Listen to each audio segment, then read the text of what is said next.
This video will portray the lives of 3 seminarians and their perception and practice of sacrifice. What is a seminary? Well, you have to start with, what does the word seminary mean? It comes from the Latin word, which basically means fertile ground for a seed to grow. So a man comes, and he's kind of like that seed. And it's a place for him to grow in union with God, to grow as a man, to grow as the human person, and most especially to grow as a child of God, with the intent of maybe, perhaps, having a vocation to the priesthood. And a lot of men who come through seminary do, and they realize that, yeah, God's calling me to be a priest, so they move on to that. Some guys, they discern out, but they still say that, they grew a lot here. So, sacrifice, it means getting rid of something lower so that I may have something greater. As I'm sacrificing, what some people would consider a career, I'm sacrificing marriage, but in that, I'm being able to serve God in His church. I'm being able to serve God as He has called me. So there is, giving up of lesser things, like wealth and fame and, I guess, stuff, living in the culture, but it's for something greater. You have to wake up at 5:15, get to chapel at 6, and then you're there sitting for 45 minutes in the presence of God, and it's just very calming, and you want to fall asleep, but you really shouldn't. So there's sacrificing of staying awake. There is the sacrifice of, of taking time to study. I'd like to go watch a bunch of YouTube, but when it's time to study, you got to study. Sacrificing that. And then, as Christians, we can offer any suffering, whether it's disappointment of not being able to have a day go as you wish it go or something like that. But all for Jesus, right? Did I feel like I needed to sacrifice things to go into seminary? I would say definitely, yes. As kind of a young man who, especially out of high school, has to make this decision, I think there's a lot of things that they might have to kind of surrender, kind of sacrifice. That being maybe if they had a girlfriend, so things like that. I think as well, there's plenty of guys. It's just amazing to see how different talented people are. Just very brilliant men who had scholarships at different places, could have played sports.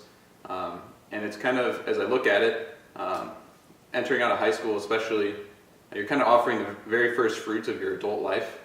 And that's kind of a big sacrifice. There's a lot that's going on in that age as you leave home. You start to figure out a lot about yourself, what it is that you want to do when you're older.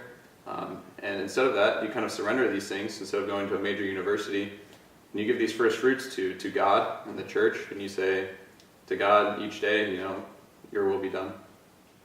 What does sacrifice mean to me? I would say, as I reflect on sacrifice, I think the Catholic mentality, of course, especially for myself, is to look towards the cross, to look at Christ, to see that perfect sacrifice that He had, where He was able to give Himself totally up on the cross and to suffer in His ministry and His passion, and then be able to offer that up. So, I think sacrifice is one of the biggest indications of who someone is.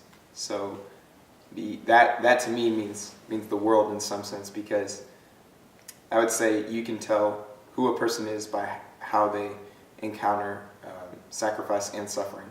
Things. One, I would point to just that sacrifice of doing what I wanted, in the sense that, I remember leaving my senior year and thinking that, I was, I thought I was the coolest guy ever, because I was giving up football and music and all this different stuff that I felt was so sacrificial. And I remember getting to the seminary on day one thinking I was God's gift to earth, and then I was going to save the church and the priesthood and be this cool guy.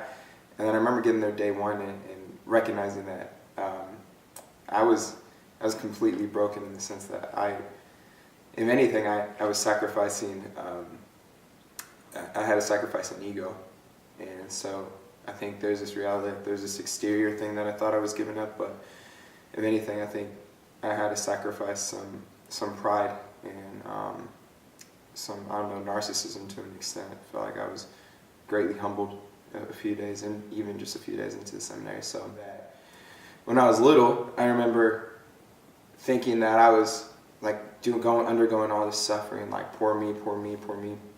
I remember one time my dad had like left the house in a really big rage, and he was like a really mean alcoholic. And I remember going over to my mom's room and like knocking on the door, and she couldn't hear me because she was like crying. She was just sobbing.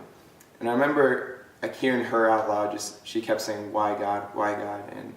And then at the very end, I just heard her start saying, "I trust in you, Jesus. I trust in you." I think for the first time, for me, that exemplified what it means to endure suffering, because through the sacrifice of trying to continually love her husband, who's quite frankly not reciprocal in any way, she didn't leave that inward. In fact, she like gave it over to the Lord. And so I remember going to the front room and looking at this picture of the cross and just kind of thinking like, okay, I felt like I deserved like this perfect father. I felt like I deserved a great dad. I felt like I deserved better than this. But quite honestly, there's nothing more I deserve, or nothing more that I need than you, Jesus. And I just kept thinking. Sacrifice is a common value among these three seminarians that is influenced by their personal experiences. The common belief allows these men to come together as a community to spread their knowledge and understanding of sacrifice, the mission of the seminary.